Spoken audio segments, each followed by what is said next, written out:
I'm David Daley.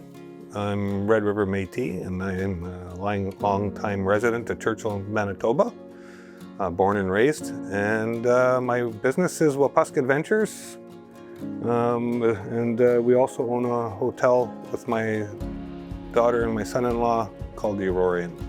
So Churchill, Manitoba is one of the most amazing places in the world. And I don't know if many Manitobans know that or many Métis people know that. Churchill, Manitoba is recognized as one of the 50 most amazing places on the planet. Our community is 68% Indigenous, and we have all the people of those lands residing here. So all our knowledge keepers work together. We're a very engaged community with all of our, we enjoy all of our different cultures. So that's where Churchill is. So I'm very fortunate to have been born here and to see the opportunities that Churchill gives to tourism. And I'm very lucky to have had the opportunity to build this amazing business that I built since 1997. Well, one of the things I did in 2010 was I ran my dogs from Churchill to Winnipeg. I did it in conjunction with a centennial year for our province, and Eric Robinson was the deputy premier at the time. And I'd always talked about wanting to do that run because I had a deep relationship with Sport Manitoba about starting the Hudson Bay Quest back in 2004. So when Eric announced that I was going to do this run to Winnipeg, I didn't even know that he had announced it until he phoned me and told me to watch the CBC News that night.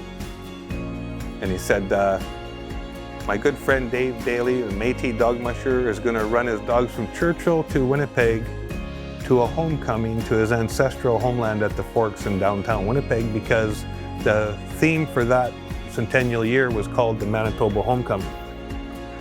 So he said I was going to kick off the whole year's events by running my dogs in January.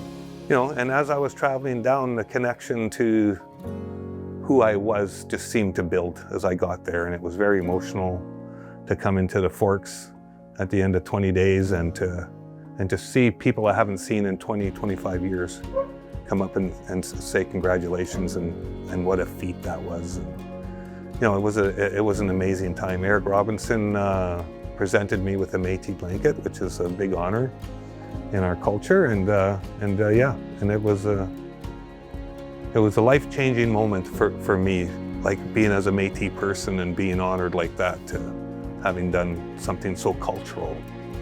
You know, over the years, back till about from 1997 till 2021, I was basically like working as an aircraft mechanic and building log building. So, and all by myself, by the way. Every log cut in there is by me. So then during that time, I'd got a little dog team together too as well, and I promised her I'd only have 6 dogs. So when I had 12 dogs, she said, well, you better figure out a way to feed these dogs. So I started to do dog sled rides. So we never got into dogs because of tourism. We got into tourism because we had dogs, you know, and I just started dabbling in there. And next thing you know, everybody wants to come with Wapusk Adventures, and away we went. What's unique about us is our brand. It's called the I Did a Mile.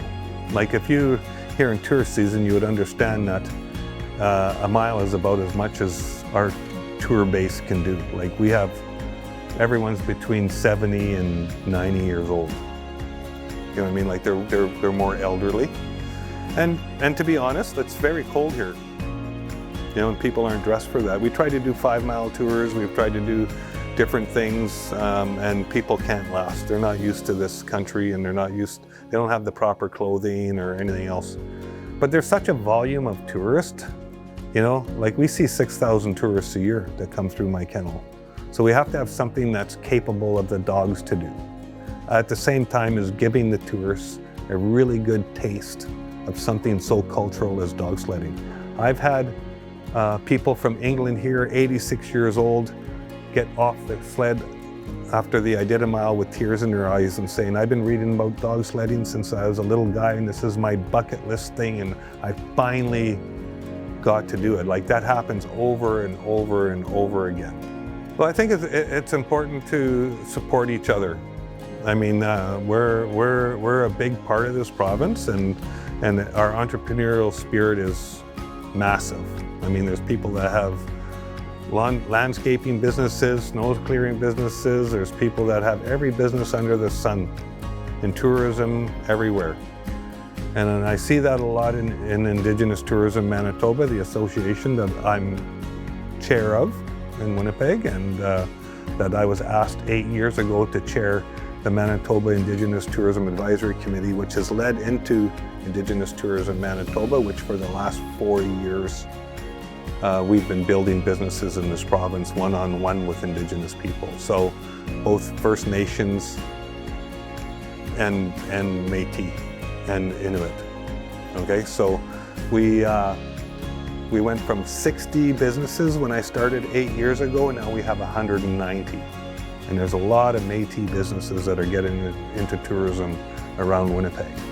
So our entrepreneurial spirit always shines through. So, and that's part of our culture, right? So when we can support that through an association that gives one-on-one mentorship and everything, I think it's absolutely amazing.